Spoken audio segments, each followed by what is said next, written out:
Point d'information sur l'asile en France. Atlas Avocat. Le droit d'asile en France vient de connaître un grand changement avec la loi du 26 janvier 2024. Cette réforme vise à rendre les procédures plus rapides et plus strictes, en modifiant notamment l'accueil des demandeurs d'asile et le fonctionnement de la justice administrative qui traite ces demandes.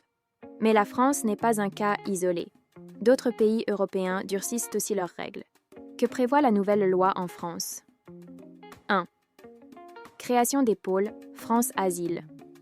Ces nouveaux centres remplacent les anciens guichets uniques. Ils centralisent l'enregistrement des demandes d'asile et leur traitement, afin d'accélérer la procédure. 2. Modification du traitement des recours. La Cour nationale du droit d'asile, CNDA, sera réorganisée avec des juges uniques pour la majorité des dossiers et des chambres territoriales pour traiter les recours plus vite. 3. Assignation à résidence et rétention.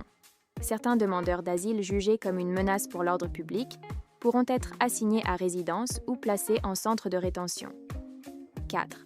Un contrat d'engagement aux valeurs de la République. Désormais, un étranger demandant un titre de séjour doit s'engager à respecter les principes fondamentaux de la République. Liberté, égalité, laïcité. Une tendance européenne.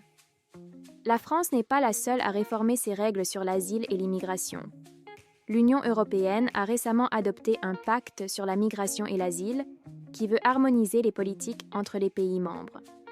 Ce pacte met en place un filtrage aux frontières pour identifier rapidement les personnes éligibles à l'asile, une répartition des demandeurs d'asile entre les pays de l'UE avec un mécanisme de solidarité. D'autres pays européens suivent aussi cette tendance.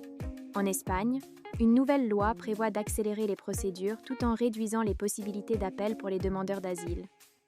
En Italie, le gouvernement Meloni met en place un dispositif d'examen des demandes d'asile en dehors du territoire, notamment en Albanie, vers un contrôle plus strict du droit d'asile. Ces réformes montrent une volonté commune en Europe de mieux contrôler les flux migratoires et de limiter les abus du système d'asile.